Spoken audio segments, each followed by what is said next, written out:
UGC act जो आया है, इसको हम लोग अंग्रेजी शासन काल के रॉलेट एक्ट से भी कड़ा कानून मानते हैं। इस कानून यूजीसी जो आया है, हमारे बच्चों का भविष्य आज दाव पर है।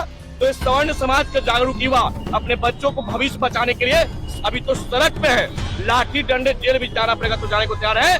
हिंदू मुस्लिम को लड़ाए, आज हिंदू को ही लड़ा रहे हैं। देश भर में इस वक्त यूनिवर्सिटी ग्रांट्स कमीशन यानी यूजीसी को लेकर सियासी और सामाजिक जंग छिड़ चुकी है। यूजीसी के एक प्रस्ताव को लेकर कई राज्यों में विरोध प्रदर्शन हो रहे हैं। आरोप है कि यह फैसला शिक्षा व्यवस्था से ज्यादा जातीय समीकरणों से जुड़ा हुआ है, जिसको लेकर छात्र संगठनों से लेकर राजनीतिक दल तक सड़कों पर उतर आए हैं। हालांकि सुप्रीम कोर्ट ने गुरुवार को यूनिवर्सिटी ग्रांट्स कमीशन की ओर से जारी किए गए नए नियमों को फिलहाल लागू करने से रोक लगा दिया है। इस पर अगली सुनवाई 19 मार्च को होगी। बेंच ने केंद्र सरकार से कहा है कि इन गाइडलाइंस का दोबारा तैयार करें और नियमों का ज्यादा पारदर्शी और सहज बनाएं।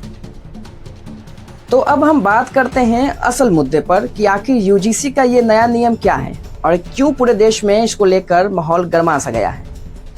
दरअसल यूजीसी की ओर से देश भर के विश्वविद्यालयों, कॉलेजों व अन्य सभी उच्च शिक्षक संस्थानों को रैंकिंग के खिलाफ सख्त कदम उठाने का स्पष्ट निर्देश है। यूजीसी के मुताबिक देश भर के इन सभी उच्च शिक्षक संस्थानों को सख्ती से एंटी रैंकिंग गाइडलाइंस लागू करना अनिवार्य है। तय नियमों के दायरे में यूजीसी ने रैंकिंग रोकने के लिए कड़े नियम बनाए हैं। यूजीसी के अनुसार देश भर के जो भी उच्च शिक्षक संस्थान इन नियमों को लागू करने में असफल रहे, उनके खिलाफ कार्रवाई की जाएगी। यूजीसी का कहना है कि किसी उच्च शिक्षक संस्थान में रैंकिंग और आत्महत्या जैसे मामला आना एक बेहद ही गंभीर मामला है।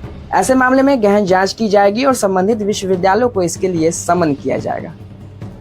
यूजीसी का कहना है कि यह नियम यूनिवर्सिटी और कॉलेजों में जातिगत भेदभाव को रोकने के लिए है। नियमों के मुताबिक हर यूनिवर्सिटी और कॉलेज में एक इक्विटी कमेटी बनानी होगी। यह कमेटी एससी, एसटी और ओबीसी छात्रों की शिकायत सुनेगी और तय सीमा में उनका निपटारा करेगी। कमेटी में एससी, एसटी, ओबीसी, दिव्यांग और महिलाओं होना जरूरी है। कमेटी का काम कैंपस में बराबरी का माहौल बनाना और पिछड़ों वर्गों के छात्रों के लिए योजनाएं लागू करना है। यूजीसी के नए नियमों का विरोध जनरल कैटेगरी के छात्र कर रहे हैं। उनका आरोप है कि यह नियम सवर्णों के खिलाफ है। नियमों में सिर्फ एससी, एसटी और ओबीसी के खिलाफ भेदभाव की बात है। जनरल कैटेगरी के छात्रों को भेदभाव का शिकार माना ही नहीं गया है, जिसको लेकर विरोध हो रहा है। स्वर्ण समाज के लोगों का कहना है कि इन नियमों का फायदा उठाकर कोई भी छात्र स्वर्णों को फंसाने के लिए झूठी शिकायत कर सकता है। सुप्रीम कोर्ट में भी इसके खिलाफ याचिका दायर हो चुकी है।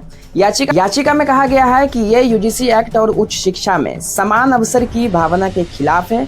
विरोध करने वाले कहते हैं कि इससे भेदभाव कम नहीं बल्कि ज्यादा हो सकता है। छात्र संगठनों और सामाजिक संगठनों का आरोप है कि यह प्रस्ताव शिक्षा सुधार से ज्यादा कास्ट बेस्ड सोच से जुड़ा हुआ है। इसको लेकर दिल्ली, बिहार, उत्तर प्रदेश समेत कई राज्यों में छात्र सड़कों पर उतर गए हैं और यूजीसी के फैसले को वापस लेने की मांग कर रहे हैं। यूजीसी एक्ट जो आया है, इसको हम लोग अंग्रेजी शासन काल के रॉलेट एक्ट से भी कड़ा कानून मानते हैं। इस कानून का हम लोग विरोध करते हैं और विरोध करने का जायज भी है, क्योंकि सरकार ने कहा, इसी सरकार ने नारा दिया, बटोगे तो कटोगे। इसी सरकार ने नारा दिया कि भारत को विश्व गुरु बनाएंगे। तो हमको सरकार से एक ही सवाल है कि भारत को विश्व गुरु बनाने में यूजीसी की क्या आवश्यकता था? शक्तिशाली समृद्ध भारत बनाने में यूजीसी की क्या आवश्यकता था? बटोगे तो कटोगे की नारा के लिए यूजीसी की क्या आवश्यकता था? यही सरकार चुनाव के वक्त क्या बोला? भारतीय जनता पार्टी का सरकार लाइए, छुआछूत का भेदभाव मिटाइए। तो जब छुआछूत का भेदभाव मिटाने के लिए आपकी सरकार तीसरी बार अस्तित्व में आया देश में, फिर भी अगर छुआछूत है, तो अगर आपके अंदर नैतिकता बचा हुआ है तो पहले आप इस्तीफा दीजिए।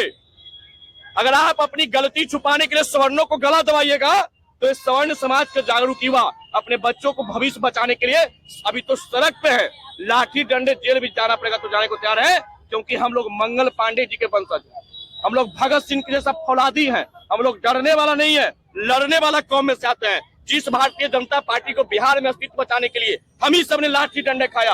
और हाल ही का एक उदाहरण बता देते भाजपा के लिए। भारतीय जनता पार्टी कुछ ही दिन ही पहले एक आंदोलन निकाला था। डकबंगला चौराहा पे लाठी डंडे जब चले थे, तो हमारे जहानाबाद जिले से आने वाले विजय सिंह की हत्या हुआ था।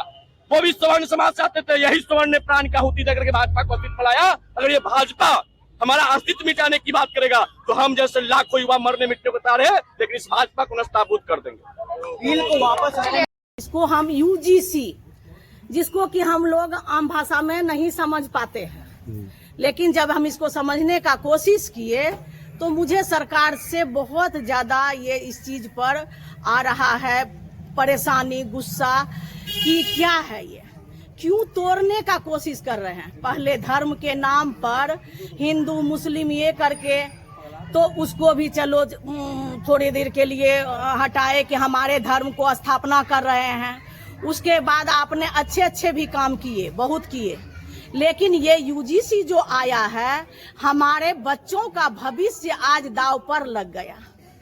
इस बच्चे को हम बाहर पढ़ने भेजते हैं, इसका जो मिसयूज करेगा, किसी को अधिकार दे दिया जाएगा कि आपको अगर कोई ऐसे करेगा तो तुम एक्ट में ये जाकर के धारा में पुलिस को फॉर्म कर देना, ये कर देना, वो कर देना।